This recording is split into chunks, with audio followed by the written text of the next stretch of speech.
মনে করি ঢাকা বিশ্ববিদ্যালয় প্রশাসন এখন পর্যন্ত নির্বাচনের জন্য তাদের যে নিরপেক্ষ অবস্থান সেটি অনেকাংশে বজায় রাখতে সক্ষম হয়েছে এবং আগামীতেও যদি কোনো ধরনের কোনো আশঙ্কা তৈরি হয় সেক্ষেত্রেও তারা সর্বোচ্চ নিরপেক্ষ অবস্থান বজায় রেখে কীভাবে করে নির্বাচনকে সুষ্ঠু রাখা যায়, সুন্দর রাখা যায়, কোনো ধরনের দলীয় প্রভাবমুক্ত রাখা যায়, তার জন্য তাদের যত ধরনের মেকানিজম আছে সেইগুলো নিয়ে তারা সোচ্চার থাকবে।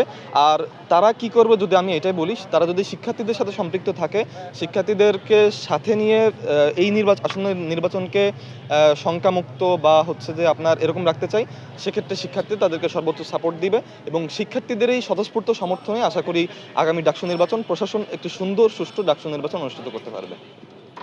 Thank you.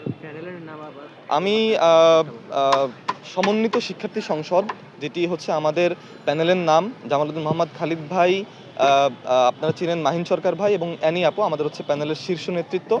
আর আমাদের প্যানেলের স্লোগান হচ্ছে ডিউ ফার্স্ট। আমি এর একজন প্রতিনিধি এবং ডাকসু নির্বাচনের কার্যকরী সদস্য পদপ্রার্থী।